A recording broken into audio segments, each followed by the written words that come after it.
রাশিয়ার Kamchatka Cry অঞ্চলে যখন ৮.৮ মাত্রার ভয়াবহ ভূমিকম্প কাঁপিয়ে তুলেছিল চারদিক, তখন একটি হাসপাতালের অপারেশন থিয়েটারে চলছিল জটিল অস্ত্রোপচার। ঘরের দেওয়াল দুলছিল, যন্ত্রপাতি কাঁপছিল, কিন্তু চারজন চিকিৎসক তখনও নিঃসংশয় মনোযোগী। শুধু একটাই লক্ষ্য, রোগীকে নিরাপদ রাখা।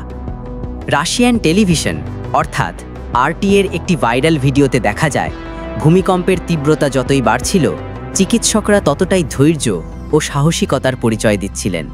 তারা থেমে যাননি, আতঙ্কিত হননি, এমনকি নিজেদের প্রাণ নিয়েও ভাবেননি। তারা চুপচাপ শান্তভাবে চালিয়ে গেছেন অপারেশন। মনে হচ্ছিল যেন ভূমিকম্প নয়, বরং সময়ের সঙ্গে এক যুদ্ধ। পরবর্তীতে রাশিয়ার স্বাস্থ্য মন্ত্রণালয় জানায় অপারেশনটি ছিল সফল, আর রোগী এখন পুরোপুরি সুস্থ, বিপদমুক্ত।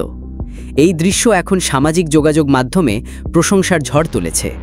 মানুষ বলছে, এটাই প্রকৃত পেশাদারিত্ব, এটাই মানবতা।